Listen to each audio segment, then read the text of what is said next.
Christopher. What's up, Al? Hey, how's it going, see you, man? brother. What do we got going? I see ribs. Yeah, Friday shift, just pulling off the mains we always do. Right.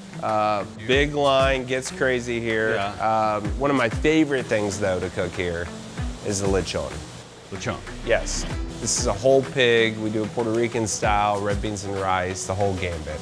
Are you okay teaching me this? Yeah, of course. Yeah. Let's inspire you the I'm Puerto in. Rican way. All right, man, let's do it.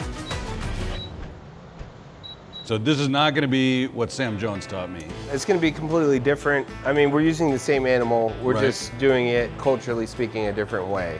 I do 1 or 2 touches in the inside. We're going to season it really beautifully. Then right before we put it on the cooker tonight, I'm going to show you kind of a secret of what we do with the skin. Okay. And then we'll get it loaded. How's that sound? All right, good. All right, so when we're looking at this hog, we're looking for anything that just looks like it's gonna stick out, any type of gland, blood vessel. I would give that a trim if that's something there to trim off. Yeah. One thing I do like to do is to remove the belly fat. So these hogs are raised so well, fed so well, you really don't need extra fat here. Okay. This is what we do in competition to remove membrane, right? Like off a rack of ribs. So we're just gonna pull this down a little bit so I can expose the belly. I'm gonna pull at anything around it that's gonna be in my way to expose bark. Okay. A lot of the time you're gonna see the ham have a lot of fat still on it, a little Right. bit. I'd like to expose the ham just a little bit further. Okay. So you hold on to that skin, great. And pull it back as you pull that knife forward. So like I'm removing silver skin or just something. like you're removing silver skin. All the way around? All the way. And all I'm doing is getting a little more bark, perfect, right around that ham. See that top side of that ham? Yeah. So if I just did the ham unexposed, I would lose all this bark. The only bark I'm gonna get in my chopped is here, a little bit on the rib, and some of the exposure here on the shoulder. So this piece is actually called the money muscle. Right. So this muscle is really, really important. So when I season, I really wanna make sure this gets really good. And So how far down do I take this? Do I just right down to the side, just down the to front here? side of the belly, yeah, just cut it right there. Perfect. Barbecue was the only food that was like an intimate impact in my life, other than my mother's cooking, of course. All Puerto Rican families, food is the center of everything. Food is happiness. You eat when you're happy. And when you're sad, you do that too. So growing up, mostly everything I cooked. But the norm was going to eat barbecue often. And in places that they allow kids, rambunctious kids, to be around. We called it the barbecue place with candy. It was Dozier's Barbecue. It's essentially a gas station, deer processing, butchery. And my parents always said, if we were quiet and we ate all our barbecue, we get to pick any candy we wanted in the general store. I remember looking over that counter and watching them slice that brisket. It's literally beautiful. But it was a special place we went to that created a special memory and made me go, this cuisine is special. This is what I should be doing. It was a point where I wanted to recreate the memory, is when I started cooking. When I was growing up, men are not in the kitchen, only women. But he was persistent, and they knew that it was not easy. So sure, go ahead. We do our barbecue rice here, my mother's recipe. We have rice, we have the sausage, we have the bacon. Every time I'm stirring this rice, I think of my mother. I can just smell my childhood. Knowing when I'm coming home from school that she had a pot of this on the stove, it's like one of my favorite things. So good. I feel like everything I want's exposed. A little bit of the ham, pulling the fat off the belly, taking off anything big and ugly. I'm gonna hit it with some adobo. Okay. Adobo is a Puerto Rican spice that we use essentially on everything. It's oregano, cracked black pepper, double granulated garlic, and salt. That's Okay. it. I do a light layer, and I focus on my bark components. I'm gonna give a light pat. I never rub the rub, okay? And then you see how you're going a little heavy there? We'll do Too that heavy? on the second layer. All right. So we really just want to identify where do we see meat. Okay. So I'm just going right through here, keeping my hand here to protect it. All right. And you smell the garlic coming off? Oh yeah. You smell that fresh oregano? I'd like to drop it a little bit heavy in the ribs. And what I Okay. do with the ribs, since it has a membrane, is I'm just gonna kind of just rub it in there. I used to remove the membrane off the ribs in the whole hog, Just gonna ask that. but I stopped doing that here. It's just because this was getting a little more dried out than I like. So we're gonna go back through here one more time. Heavier. A little heavier, just a little bit. In Puerto Rican cooking, you can never season enough. So I really just want nice, even coverage to make sure, because a lot of the seasoning is gonna soak into it. And this is just a really great way to create a lot of great flavor.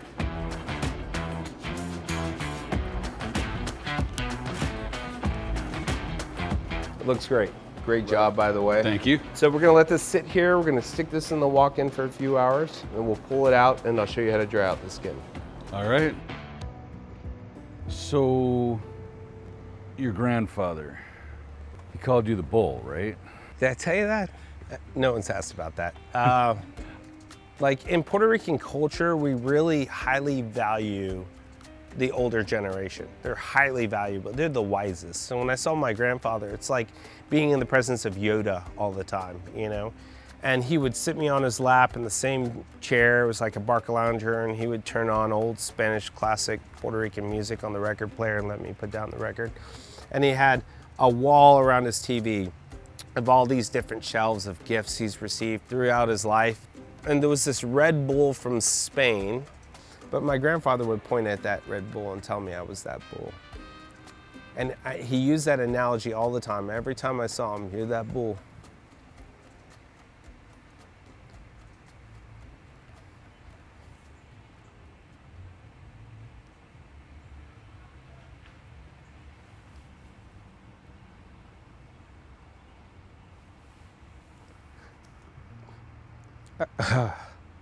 I think about that all the time.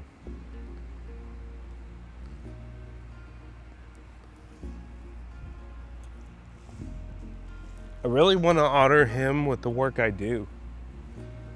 I have the Red Bull in my office. He never got to see the restaurant that I've always talked about.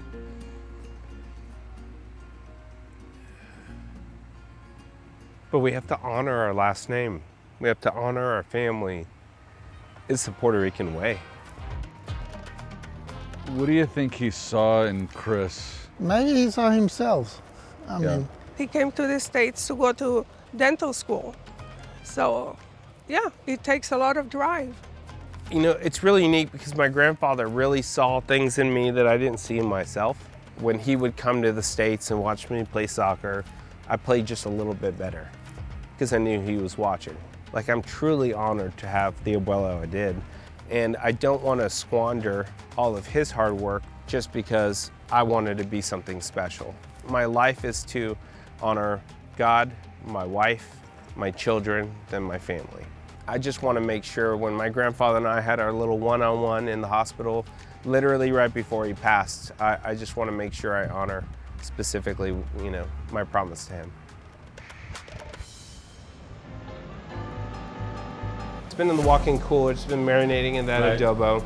Now we have the fan running over the skin just to really dry it out. And when it starts getting the speckly look, that's the look I'm looking for when I'm really drying out the skin. Now, one of my favorite things to do is put a light layer of Crisco on the outside. It's gonna do two things. Yeah, it's gonna create a really beautiful color. And it's really gonna help that dry skin turn to really crispy, flavorful chicharron. There you go, that's good. This is something I've been doing for a long time. I really love the presentation of it. Right. Really just get it in that skin. Anything that's too thick like this, I'm gonna take off and put it on the table. There's a lot of different approaches to creating crispy skin. This is something I just really love. Ours is hard and glass, like peanut brittle. Okay. It's a lot crunchier, just traditional in Puerto Rican cooking when we talk about chicharron. After I get this Crisco on, I'm gonna take just traditional iodized salt. Okay. And I'm gonna give it a very light sprinkle layer. Get really good coverage. Okay. The reason why I set it at 300 is because it's gonna drop a little bit once I get this hog on. And you hear that sear, that little sear. I really wanna hear that. Now that this is on, I'm gonna go in there with what you would consider an obscene amount of salt. And it's actually really important. This is really gonna dry out the skin and pull out the moisture. Around 5, 6 a.m., you're gonna see these big sheets of salt everywhere. That's a good indicator showing that we have pulled out a ton of moisture. For creating really great chicharron, And really, you can't over salt this. I like my hams pointing this way, shoulders pointing this way. It's right where I want it to be. Now, it's gonna take about a 7 to 8 hour nap. Does that mean I also get to take a 7 or 8 hour nap? That's right, that's right. All right. When I was getting into competition barbecue, I was obsessed with barbecue at a level where I needed to be around a community of obsessed people. My first contest was in Lumberton, North Carolina. I remember Tuffy Stone was there. This was like 2002. My father came and supported me. We had no idea what we were doing, but my mother would come and support me, and it would be 110 degrees outside. We didn't have a trailer, we had a tent, and she would be in the blazing sun scrubbing every dish that came off that competition line. My dad would get no sleep, super tired. I would get no sleep, just so we could fail. It was very difficult during that time. You know, it's when I first met my wife. She was the only girl that saw my potential like my mother saw my potential. My wife knew that God had called me to do this, and I was like, I don't know if this is gonna be like a profession. Like, I really love it, but I don't know if this is gonna happen. Because in your youth, you're undefeatable, but at the same time, you have a lot of doubt. I wasn't anyone special. I'm a C student with a dyslexia. I struggled to do well in school. I struggled to always be the greatest. It was just a lot of hard work and preparation. I knew he was a hard worker, and I knew that he was going to do great things because of just his character and his personality. He's such a people person, and just, I knew that it would never be a dull ride with him, so. We cook full spare ribs. When it's at that 205, 207 mark, your thumb's gonna pop right into here just like that. And that's telling me ribs done, good to go. And that means it's a perfect bite in between the bones. So there is a layer of glaze on here already. We're gonna hit it back and forth. We're gonna rest it downward into foil just so that the sauce kind of rests into the ribs. That's how we do it in competition as well. A lot of barbecue restaurants love to do it this way. We cook the ribs with strictly pecan wood. It's a cousin of hickory, so it's lighter, it's nuttier, it's sweet, and it's forgiving. Hey guys, I got some great news to share. So I know that you guys have enjoyed my travels, learning from pitmasters all over the country, from Texas and North Carolina to New York and Canada and Miami. But great live fire cooking, it doesn't stop at the US border, and neither should we. So starting soon, we're taking Behind the Food TV on the road. We hope to go to Argentina, to Brazil, parts of Europe, even Africa, Australia over the course of the next couple of years, and you guys will get to come along with us. Now, of course, there's some challenges with pulling this off, right? For example, my phone works fine traveling domestically, but the moment I land outside this country, my phone either stops working entirely or I come home to a roaming bill that's genuinely painful. I'd imagine many of you live overseas or coming here for the World Cup, and you're probably dreading the same thing, right? So when the folks from Saily reached out, it made immediate sense. They're going to be our first partner to help us prepare for international expansion. Saily is a worldwide eSIM service. No physical SIM card, no carrier switching, no roaming surprises. You download the app, pick a data plan from over 200 destinations, and set everything up before you ever leave home. So the moment you land, it activates automatically, and you're connected before you reach baggage claim. And more good news, they're actually giving a discount to my viewers. So if you use coupon code Behind the Food, you're gonna save 15% off. So you go to saily.com/behindthefood, use the coupon code Behind the Food, or just scan the QR code that's on your screen right now. You'll be able to get that special. So whether you're traveling to the US or from the US, appreciate you supporting the channel and supporting our new partner, Saily. All right, let's get back to the show. I would shop at a spice shop. I would be talking to other guests about spices in the barbecue aisle, and we'd talking about rub. The owners of the shop knew that I was a regular, but they loved that I sat there and I was inspiring people. Your brisket's gonna be terrible, I'm just gonna tell you. But if you do these few things, it's gonna be really great, because I sucked for a long time at that, and let me help you. And the spice shop owner, Cindy and Bob, were like, hey, we're thinking about doing classes here. We think you're really great at teaching, would you like to teach? I was like, wow, I don't know what I did specifically. We'll just teach about ribs. So I grabbed some spices off the rack in this little free class, and I got to teach for the first time. And then doing it with such a joy and enthusiasm where they stood after class eating those ribs, because it's one of those things, like, you can say you have the best rib recipe, but can you prove it? For me, it's Tuffy Stone's competition rib. When he brought me over that rib and I bit it, I was like, holy crap. Well, if you've been around Chris much, you know, I mean, he is definitely a perfectionist when it comes to details and things like that, but in a good way, right? The guys that you know, I was working with at the time, we all had the Weber Smoky Mountain smokers, and you know, we thought we were cooking, you know, great meat, and took the class, and it was just like, oh my gosh, it is like over the top good. It's totally different than the way that we were cooking before meeting Chris, for sure. As I started to teach classes, more and more people asked me to teach around neighborhood parties, caterings. It started to turn kind of into a thing. Then a coordinator for Wounded Warrior Project called me and said, hey, we have this group of soldiers, you know, the wounded veterans, would you come and do a barbecue class with them? I felt a little intimidated because when you study them, I'm like, these are soldiers that actually went to war and are wounded serving our country, and I'm supposed to inspire them? Because I myself never shot a gun or served in the military. You know, they have service dogs and animals, they have PTSD. When I started studying that, I was like, I am not qualified to do this. Over here, we've got a bunch of our prime grade briskets, seasoned at least 12, probably 16 hours. Today we're gonna load on Hose B. Hose B, love it. So I notice you're picking these up by the Mohawk. That's Yes, not sir. something that we see in a lot of barbecue places. A lot of folks take the Mohawk off. I kind of staged with Corkscrew Barbecue, good old Okay. Will Buckman, Yeah. which I'm sure you know they like to leave their Mohawk on a little bit as well. Correct, yep. When I was there with him, Will introduced me to now my favorite part of the brisket, which is that Mohawk. It's just delicious, right? Do you sell it as burnt ends, or do you slice it separately, or? No, I use that as sliced moist. Okay. And honestly, it can be the best part of the brisket. These are prime, these aren't Wagyu? Prime, all natural. Grass-fed, grain finished.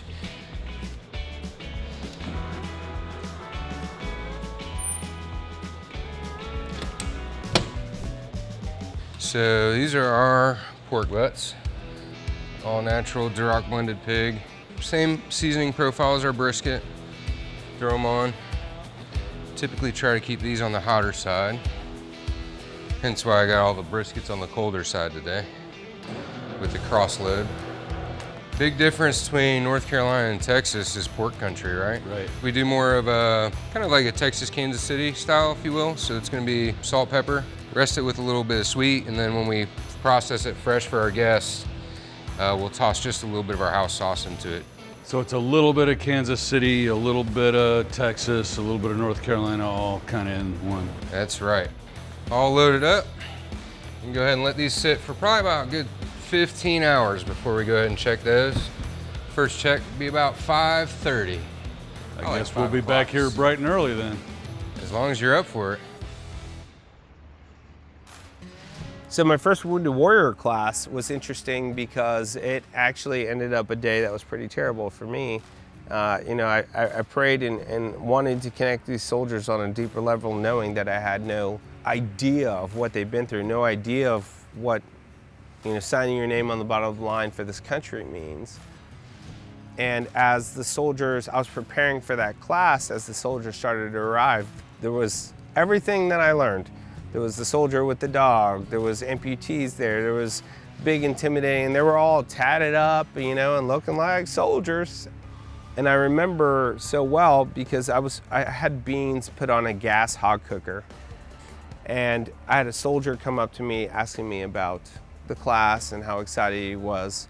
You could tell, you know, that he had something happen to him. And then he started talking to me about that. And I'm sitting here going, I am so not qualified to teach these men and women. As he turned away and I lifted the lid to check on the beans, the pilot light went out in the hog cooker and was just filling with gas. I don't know how long, but I know long enough to blow me up pretty good. And all I remember, when I grabbed the handle, my brain told me, wow, that's hot. But I still opened it anyway, and it was just like a blue flash. I heard this wolf, and I knew exactly what had happened. And I looked at him, he was burnt on both arms and singed around his face. So I went next door. The firehouse was next door to Grill Bellies. I went in there, got them, they come. That's when I started going like, what's wrong, what's wrong, what's wrong? And the soldier's like, can you hear me? You're gonna be fine, you're gonna be tough, you're gonna be fine. And I'm just hyper-focused on the soldier. The ambulance showed up and immediately shot morphine in my body. I could see them taking my arm. I could look down at my arm and be like, oh my goodness. And I could see Mr. Albert talking to me, but I couldn't hear what he's saying. And the soldier holding my hand the whole time until I got in the ambulance and then going to the burn unit, scraping of my arm, like the bandaging. It's all like kind of a blur. What I do remember is waking up in my bed and Mr. Albert being there. And I'm like, what are you doing in bed with me, Mr. Albert? He's like, well, I gotta debandage and clean your arm. That brought tears to my eyes because knowing when I go to a wreck or cardiac, that brought memories back to me, knowing that I had to do what I was taught to take care of him.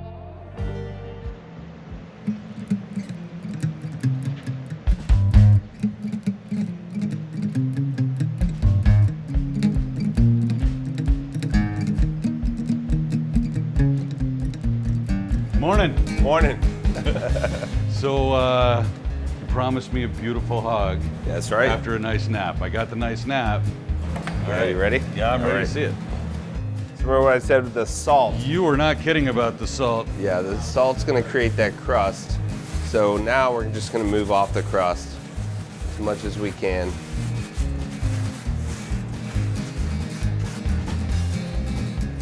All right, it's like a ballet. Ooh, look at that. You weren't kidding about hitting a bark on the inside. We removed that belly skin so we could get this nice bark right here. Right. That's what we're really after. That nice mahogany color. You can see the adobo sitting in there, so it's nice and chunky. This mop is a mojo, so it's very, very acidic. Lots of olive oil, lots and lots of garlic. So you see the chunks of garlic everywhere. This is gonna give it that layer of flavor, that very definitive Puerto Rican touch that it needs when we're talking about lechon.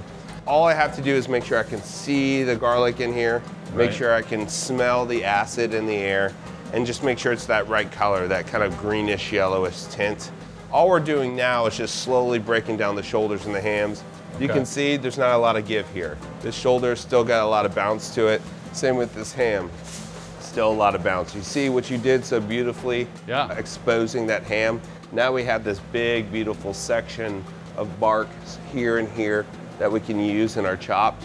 I would say we have about 3 more hours, and we're just gonna slowly dry out the skin and then get this rolling for service. All right, well, I guess we'll see it in 3 hours. Let's go. Good night. I was like, where's Marcia, my wife? Well, she was so traumatized by what happened to me, she really didn't want to see me. And that made me even more confused. I could hear her crying in the other room. And I'm like, calling her name and going, what in the world happened here? Christopher has always tried to protect me from bad news, from stress, anything. But when I saw him, I was, what happened? And then when I heard the story, it just brought tears to my eyes because it could have been so much worse. But so there's one thing I've learned about Christopher is, I just have to trust that God's gonna protect him.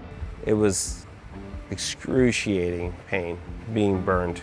And there was like a blister that was on my rib cage to my forearm that was a giant sack of pus.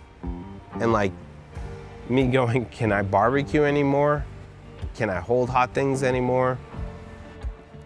But I remember soldiers showing up to my house and sitting by my bed and praying with me. To your house? My house. There's your family, There's your best friend, and then there's soldiers, where they show up. But it's specifically being treated like a soldier and going through this trauma of what they had to go through in a whole nother country without their family by their side. The excruciating pain without someone that they know being beside them in bed. Coming home to a spouse, a whole different person through what they went through. It took me a while to lift a barbecue pit. I mean, it was a lot. Like, it's just this like tremor of, I know it's not gonna happen, but it's just like this like set in instinct that happens. It's 3 hours in, we're right at the right temperature. So we're gonna be right about 197, 198 in this ham. But the ham, I want it to be soft, just like this. I want it to come back up, where the shoulder is just completely broken down. Like my whole thumb can just fall into that shoulder. Oh, yeah. I'm gonna get a nice light mop right on the outside. You really want that last bit of garlic to caramelize in there. And we're gonna use actually the fat, the confit out of the pork belly. Ooh. And just go up and down those ribs. Nice. So let's close it up. Why don't you give it a close? All right, there we go. I'm loading this fridge with fresh beef right now. And the second I shut this door, a 45-day clock starts, dry aging all this wonderful beef. Now, the moment that I'm done, I'm heading to the airport, where I'm flying to Texas. So this meat has to hold perfect temperature while I'm gone, 1,000 miles away. The power cuts out, and I got a refrigerator full of garbage. Now, this happens to be a dry aging fridge. It could be your kitchen fridge, the fridge at your shop, anything with a compressor. The problem's the same. Outages don't wait for you to be home. And you'd think a regular UPS would handle it, but it doesn't. A UPS is built to keep a computer alive a few minutes so you can save your work. So, this is Bluetti fridge power. It's not a power bank, it's not a standard UPS. It's a backup system built specifically for refrigeration. Watch, the fridge is running off fridge power. If I pull the grid power, it's still running. No restart, nothing for me to do. That's the whole point. And the instant the grid drops, it switches over in under 10 milliseconds. 3,600 watts of surge handles it on 1,800 watts of continuous, so the startup doesn't phase it at all. So setup took 5 minutes. It can slide next to the fridge, sit on top like I've got it, you can mount it on a wall. It's expandable past 8 kilowatt hours. That's days and days of fridge runtime, not minutes. And once I'm in Texas, I'm not guessing. The Bluetti app pings my phone the second the power drops at the house. Shows me how much battery's left and how much runtime I've got. It'll even charge itself up ahead of a storm. That's right, it like follows the weather patterns. But here's why it matters. Think about what's actually inside your fridge and freezer. Hundreds, sometimes thousands of dollars of food. For me, add weeks of work I can't get back. One long outage while you're gone can cost you all of it. So if you've got anything cold worth protecting, meat, medicine, a freezer you put real work into, check out the Bluetti Fridge Power at btf4.me/fridge power, or scan the QR code on the screen right now, click on the link that's in the description or in the pinned comment before a power outage catches you on the road. The story itself was such a character building moment for Christopher. The fact that this man got all these burns on his body. He come back, taught the class, and I took care of his arms. Hang on. He came back and taught the class. He came back and taught the class after going to weight med with his arms bandaged up. He come back and taught the class. They were shocked. And he said, I'm teaching y'all this class. He said, I'm not counseling the class, I'm teaching it. All those soldiers showed back up. They gave me a Wounded Warrior pen. It became like a novelty thing. But two things I realized. One, I really have to make this worth it for them. I really, like what they showed me, I have to give them back tenfold. Secondly, there is no stronger bond on this earth than between a soldier and a soldier. Never seen it. And for them to bond me in was really, it was a really magical day. And I thought right then and there, my life has to be dedicated to this. So that's when my teaching started to evolve into deep, inspirational, thoughtful therapy. Like, you don't understand your capabilities until you really have to go through something traumatic and it peels back this layer and you go deeper. He showed to the warriors, if you can do this for us as a country, I can do this for you, because you've come to hear about food. And food helped so many of them over the years. One of the first things that I ever heard from a warrior was, all I want to do is be able to cook for my wife again. So that day, seeing the burns, hearing the story, I knew that Albert was supposed to be there. And I knew they were supposed to be together. When I took the class, I learned Christopher went through an experience which allowed him to have a deeper connection with soldiers, which I think allowed other veterans to just appreciate it more. We just develop respect for those that have a deeper respect for us. How long did it take until you stopped worrying every time he was gonna light a smoker? Well, I can say this. Every time he grills in the backyard, you can ask him. I always look at him after we're cleaning up the dishes and dinner is over, and I say, did you turn the grill off? He hates it. He looks at me like, seriously? You're gonna ask him that? But no, I say it every time. Every time. So what we're gonna do here now, it's crisping the skin. Really kind of essential part. We've worked really hard to get to this point. Justin's gonna come through here with a shovel full of coals. It's kind of a two-man job. Justin will get down. I'll kind of keep an eye. And we're doing this to try to get as even of a crisp as possible. So essentially what we're doing is we're crisping it, but very subtle. It's very gentle, crisp. So you do it every Saturday morning. You're literally on the ground here with a shovel, Yeah. holding coals. It's a lot of fun. This is dedication. Yeah, it's better than answering emails. And Saturday's the Super Bowl here, you know? People have high expectations. We want to give them our first and our best with excellence. So you see that white starting to happen? That's when you know you're getting that skin right in that one general area. I love the sizzling of the fat, beautiful fluffing. You know, barbecue is hard. This is taking it to another level of putting effort in. You're laying here in front of a smoker holding a shovel full of coals. Yeah. Yeah, I mean, it's hard, but this is fun. Laying on this floor, staring at a pig, watching that skin come to life. I mean, honestly, it's a dream come true. You have the most impressive chef's table that I've seen at any restaurant anywhere. Yeah. It's a picnic bench.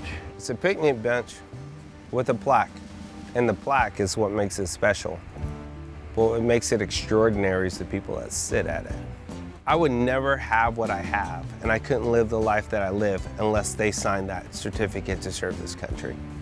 Not many people get to sit at a chef's table, traditionally, unless you're somebody that can just afford whatever the price is, right? Well, the great part about our chef's table is none of them get to sit at it unless they're a veteran, right? So it's reserved 100% for veterans and their families. And if there's no donation in it, then we'll take care of at least the veterans meal for sure.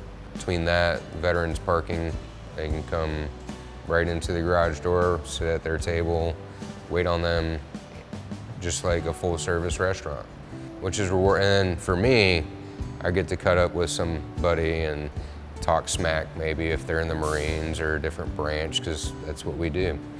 There isn't one veteran that I've met that said, I served my country because of you, specifically. I wanted you to live out your barbecue dream. No, they did it because it's their duty. And I think it's just a reciprocation of duty. That's it. It's simply put.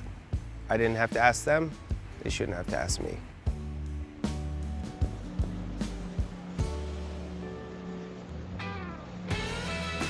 Put some sheet pans in, flip it right on. And we'll kind of, at the same time, right there, put it here. You ready, Al? As ready as I'll ever be. Let's roll it over. All right. Yeah, look at that Look at that. chicharron. That is crazy. So Al, what we're gonna do here now is remove the skin. You can see all that hot meat underneath. Ooh, did you hear that crack? Yeah, now you're gonna start hearing the cracks, especially as it cools.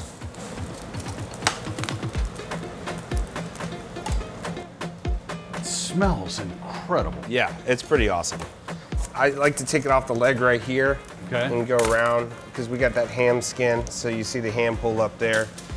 Cut all the way around. Now we've removed the skin, it's time to cool it down. You can see how the skin just releases from the whole pig. Wow. Yeah, we're gonna get this to cool down so that we can get this nice pretty piece of skin. Look at that. That is, that's crazy, man. Yeah, it's incredible. And that's all from holding the coals under there That's to get right. that blister. So we're gonna hit this meat with a light mojo. That's gonna rest just like that. And then we'll take this meat here, we'll pull that and let it sit right in there. Would you like a sample of belly? Oh yeah. You ask silly questions.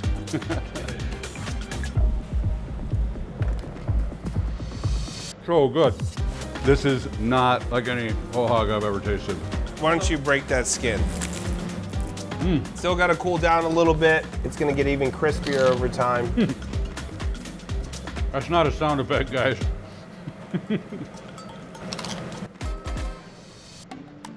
The restaurant is an homage to barbecue and the veterans. Yes. Then a couple years later, Primo. he opens Primo. Yeah. Primo means cousin in Spanish. The menu is evolving, mostly Puerto Rican. It's a place that you can come and sit down and listen to Latin music, play domino. It's like a little gem hidden behind Prime. I think more than that, it's an homage to his background, culture, family, us. You know what I say? You teach your kids, you raise them. How do you know you did well? You don't. You You just see it in the example wait of and his see. life. Yeah. So I'm like, okay, we did very well. I'm happy. In the kitchen of Prime Barbecue, we were making tortillas from scratch. I was cooking Puerto Rican food. That's pretty much what we eat every day. So this is my grandmother's recipe for red beans. The pieces of orange, they're actually calabaza, which is a Colombian-style pumpkin. These are gonna be set over top of the white rice on the side of the lechon. It's gonna be this just very traditional, like abuela just cooked it bite. And I started to go on this path of like really wanting to tell the story of my Puerto Rican side. That's why we started the lechon. And I was doing like the mofongo sausage was an idea. I started planning and thinking and being inspired. I created the menu. We started researching tortillas and the presses. A lot of this stemmed from like traveling through Texas. You know, I did it a lot as a child, but now eating it with barbecue Valentinas. Yeah. I don't know how, I mean, you have to, right? So we already knew we were gonna put brisket in a taco. Right. I love how Miguel puts the guac in there as well. I wasn't gonna do the Holyfield. I mean, the Holyfield's the Holyfield. I can't be the Beatles, you know? We knew we could introduce the lechon instead of like a pulled pork, so our lechon was in there. I wanted to put the lechon all throughout the menu. I just bought the trailer, put it here, and I piecemealed it together. I had no idea what I was doing or if it was gonna work, but that's the beauty of restaurants. And it's been fun, it's creative. It's staff that currently works here that's been with me since day one. This is our creative little project. So tell me what's behind the next venture. So next venture is Prime STQ. It's the abbreviation of steak and barbecue, kind of like mashed together. It was first inspired to me by one of my mentors, Ronnie Killen, who I consider one of the greatest barbecuers or chefs I've ever witnessed. And I think he's the first person that really center-plated barbecue. And he had a small spot out in Houston for a short period of time called STQ. And I actually called Ronnie and asked him, hey, I'm now in this phase of my career where I'm doing all these famous chef events, and this expectation is very high. And hanging out with chefs in these Michelin restaurants going, why do you have 3,000 bottles of wine? Why do you have 18 cuts of ribeye? To me, that's confusing. I wanted to create a restaurant that was not pretentious, that was simple in selection, highly elevated in unique flavor, and served at a very high capacity of excellence. Prime Barbecue has always been kind of like a childhood dream restaurant. And STQ is like an evolved version of what I've learned, serving alongside so many celebrated chefs.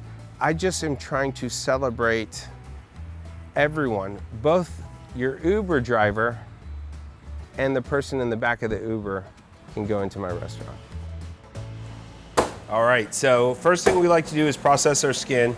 Now that it's cooled down, it's gonna be really at the right texture we want. We love this kind of gold texture. Right. So I love the way when we do it, it literally breaks apart. Right. So it's gonna keep that layer of fat and that layer of salt's gonna be right in between there. And we'll do it in bigger chunks, and on the line, they'll process it down to every plate. They'll micro cut it, and then they sprinkle it on the lechon and the red beans and rice. So we've processed the hog. As you can see, we have a lot of great parts. So every pan's gonna have a little bit of outside brown, the stuff I was talking about, I see how soft it is. Got all that mojo, got all that part. Then you got, pieces of loin, you got rib meat in here, but you're gonna drop it just like that. Wow.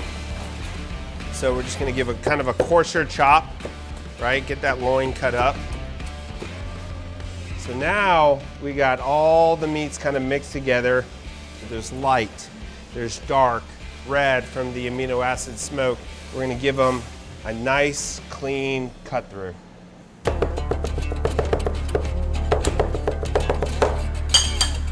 Now we've got it blended together, so we're gonna add a little bit of salt. Okay. Make sure everything's got that nice pop of flavor. Then we're gonna go into red pepper flake. This is gonna be that back heat that people are used to here in Eastern Carolina. We're not throwing Texas Pete in, we're actually using the peppers. And then we're actually gonna do sugar. Really? Yeah, sugar's gonna brighten it up a little bit. We're gonna spread it back out. Add the mojo to it. After I do the mop, I chop it one more time. Really just trying to get the mojo chopped up in the meat. One more mojo. You season it till it's flavorful, then you season it one more time. All right, we're gonna take some of that hog and we're gonna place it right on that skin, and that, my friend, is the best appetizer you'll ever have. There you go, brother. Oh, and I get it? Yes, sir. Now you worked hard for it, Al. Oh, man. Let's go. Lechon, baby. You're right, the heat comes behind it. I mean, I've obviously had whole hog barbecue lots of times. This is not even the same experience. Yeah, it's definitely different in a good way. We just absolutely love it here at Prime. Really proud to serve this. Parents love coming here to eat it. It's really incredible stuff. My favorite part is like all these like little bits that I leave behind that are like half a little chewy but still really crunchy. Those are my favorite little bits. My impression of Chris is he is the hardest working guy I've ever met. Hands down. Anything's possible with Chris. I actually considered asking him maybe you should bring a Prime down to Fayetteville because they don't want to drive so far. So is there a point where you stop? Yeah, so I am just starting to understand this. When is enough enough? I know that there's an enough because I have mentors that say I wish I didn't take it that far. I wish I just would have stopped at 1 or 2 or 3. I wish I would have just spent more time with my children and not opened that new restaurant there. I definitely have more than I've ever dreamt of. I have a wonderful, cherished wife that I love dearly. I have 5 beautiful children that I'm not qualified to raise. I have my dream of barbecue that I've worked every single day to live out. And as I prayed about it, as people around me prayed about it very intentionally, they all came to the conclusion that this is my next purpose. This is my next step. This is the evolution of who God's been crafting this entire time. I think this is it for me. This is the end of my career. This is my piece de resistance. This is the evolution of barbecue. It's literally honoring God, honoring my wife, honoring my family in everything I do. So it begs the question, are you having a good time? Every day. I'm living a purpose. I don't even think it's having a good time, it's living out my purpose in life, and that being honoring to so many different people and taking care of so many different families, and knowing that my life's preparation met the opportunity, I met it. And now it's my job to recreate it. So I brought out some lechon that we use throughout the restaurant. Of course, we have our whole hog lechon tray. You helped me create all this weekend. We have the red beans and rice with the calabaza. We have the empanadas with the lechon inside, pickled onions. We have our lechon taco, brisket fat tortilla. It's got chicharron on top of that as well, cilantro, onion, and some beautiful sauce. We have a lovely feature that we do here is a pressed Cuban sandwich. It's the homage to my time in Tampa, Florida. Lechon's in there, house-made ham, salami, pickles, Swiss, mustard. And so we've used the lechon here, here, and there. That's right. We love to cross-utilize it in all the dishes. I mean, it's very distinctive, very signature to the Puerto Rican culture. I'm so excited. So what should we taste first? Let's try the empanada. Okay. So you grab one. I love the pickled onions on top. Obviously, it's really great. The empanada shell, it's really crispy and bubbly. Yeah, it looks like sugar or salt on top, but that's not. That's actually bubbles. Yeah, it's the bubbling of the pastry itself. And if you slowly pull that open, it's almost like a crispy vessel. Only on this style lechon, we don't need the chicharron because the pastry itself is what makes it crispy. Okay. Oh, that's nice. Yeah, we can try the taco next. We make the tortillas from scratch, and we have the chicharron on top. We have a house-made roasted salsa verde, and then we have this sour cream aioli sauce. You shared with me earlier one of your inspirations for this tortilla is somebody who's a friend of the show, right? Yeah, the restaurant Valentina's in Austin. We would travel there quite often on our barbecue tours, and we would eat barbecue on a taco, and it was unbelievable. Everything I cook is an inspiration through my travels, and this is my homage to Miguel. All right, fold it and tear it, is that the plan? I mean, just taco it, you know? Here we go. Okay, 10-4. All right. Cheers. Cheers. Ooh, that's good. One of my favorite bites is this lechon. I love acidity, and I love heat. And when they're together, it's very harmonious. This bite gets me every time, never gets old. So is this like the real deal Ali or something? You know, it could be the real deal Boricua. There you go. Yeah, so there you go. Do it like that. I'm gonna pull over our Cuban sandwich. Okay. This one probably is my favorite sandwich of all time.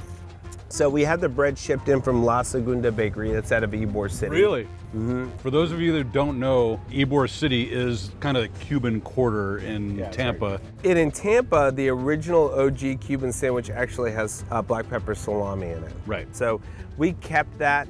We do house cure our own ham, brown sugar crust it, cut it real thin. We take that lechon and we actually put it into a log and kind of freeze it up a little bit. Then we put it through a meat slicer. So you press the lechon and then slice it like a lunch meat? Yes, and that's just so we can get all these distinctive layers. Right. It's pressed with a compound garlic butter on a plancha. So this bread, very, very crunchy. And you cut it long ways and you always eat tip up first. Right. This one I like to dip into the mayo ketchup for my first bite. All right, there we go. Good, good move. Good. Cheers. Cheers.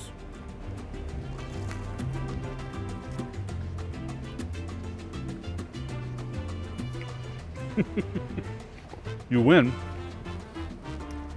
This sandwich. This is better than any Cuban I had in Tampa.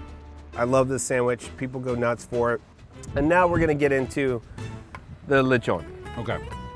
When you eat lechon in Puerto Rico, the must-have is rice and beans. I know when Puerto Ricans get excited here at the restaurant because they see everything they should see that they would see in the kitchen of their abuela. So we're talking about calabaza, we're talking about the little bits of culantro, talking about the sofrito all the way around. It's soaked down into that rice. You have the lechon here with that little bit of chicharron on top. And what I do is I go down and I can get some rice and beans with it. So you want to soak it towards the bottom of the rice. Okay. So you get a lot of that so flavor. I got a little bit of chicharron. I'm gonna get down in there. Yep. All right. Get some calabasa. Cheers. All right. That's got a different dimension than what you gave me on the chicharron earlier. The beans produce such an authentic, deep, rich flavor with the sofrito, and we cook them the day before. So we let those flavors meld as well.